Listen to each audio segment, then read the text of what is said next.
Welcome!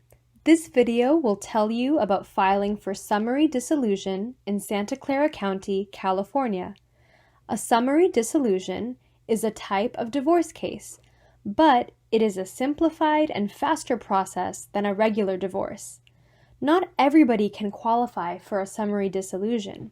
There are many requirements that you and your spouse must meet in order to file one. Before starting, you must make sure that you qualify to start a divorce case in Santa Clara County. There are some situations that might disqualify you or complicate your case, including if you have filed for any type of divorce case in the last 5 years, even if you filed outside of California, if your spouse has already started a divorce case against you, or if you or your spouse was still legally married to someone else at the time of your marriage to each other. If any of these situations apply to you, you should contact the Self-Help Center to address the specifics of your case. You can contact us by email, phone, or live chat through the Self-Help Center website. Our court takes domestic violence very seriously.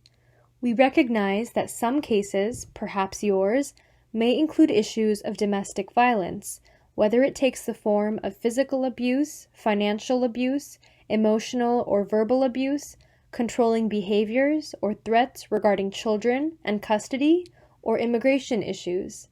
The moment of filing and serving court papers in any kind of proceeding can be one of the most dangerous points in an abusive or controlling relationship, and domestic violence victims are often unaware of that danger.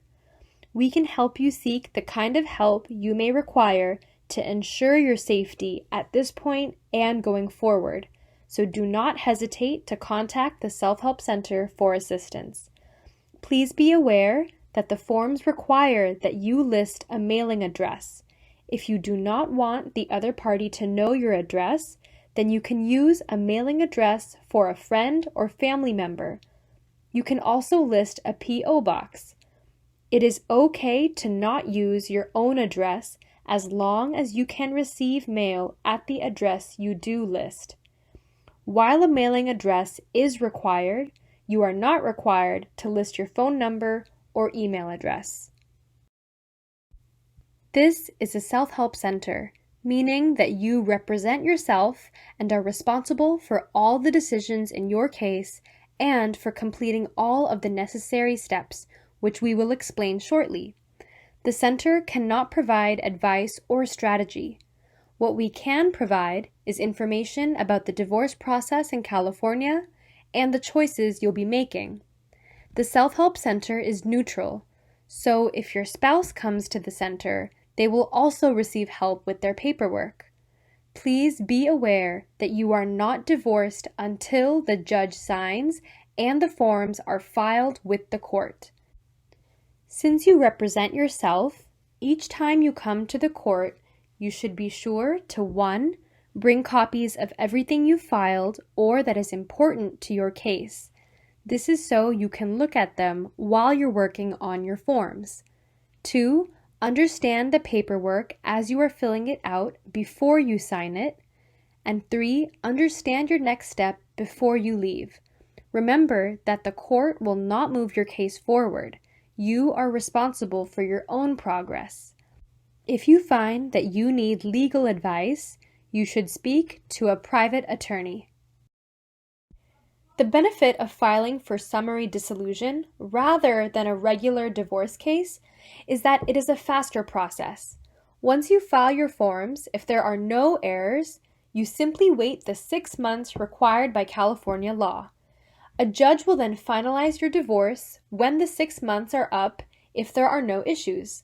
You only need to fill out one set of forms, and you and your spouse can come to any agreement you want regarding your property.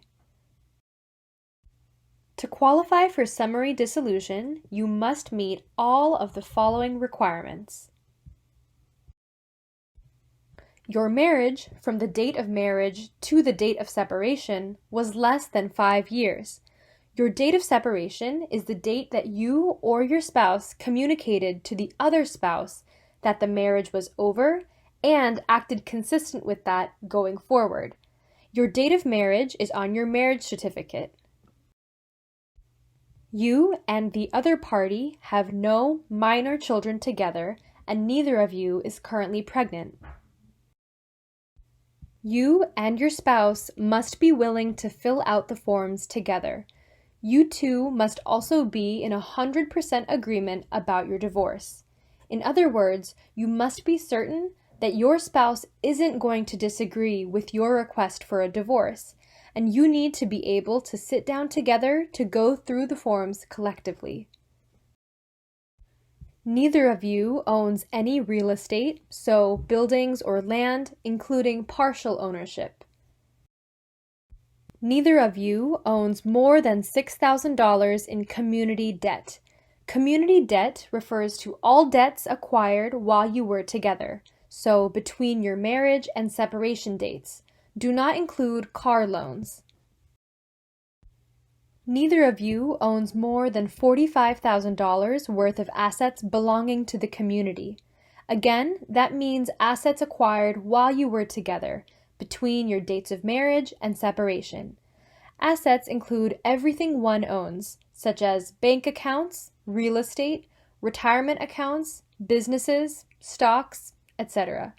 Again, do not include cars here. Neither of you owns separate property worth more than $45,000. Separate property is the opposite of community property, so this means any assets acquired before you got married or since your separation, belonging to either you or your spouse. Again, do not include cars. You both agree to never receive spousal support from each other. When it comes to paying the filing fee, which is $435, you either must both qualify for the fee waiver, or one of you must be willing to pay the fee. To qualify for the fee waiver, you must either receive public assistance, such as Medi-Cal or food stamps, be low income, or be able to show the court that you do not have enough income left after paying your essential expenses to pay the court's fee. So for summary dissolution, either both of you qualify under those categories to request a fee waiver, or if only one of you or neither of you qualifies for the fee waiver, you will have to collectively pay the $435 fee. Finally, you or your spouse must meet the residency requirement of having lived in California for at least the past 6 months and in Santa Clara County for at least the past 3 months. It is only necessary for one of you to meet this requirement, so it is okay if the other spouse does not live in California or the county. If you meet all of those requirements and would like to file for summary dissolution, please visit the Judicial Council website to get more information and to download the forms you'll need. You may also visit the Self-Help Center's website to download the packet of forms with a sample to guide you. If you have any additional questions or would like your forms reviewed before filing them, please contact the Self-Help Center for assistance. If you did not meet these requirements for summary dissolution, you are likely still able to file a regular divorce case. Please return to the Virtual Divorce Workshop page for more information on the process, and make sure you've watched the full Starting a Divorce Case video. If you need additional assistance, please feel free to contact the Self-Help Center by email, phone, or live chat.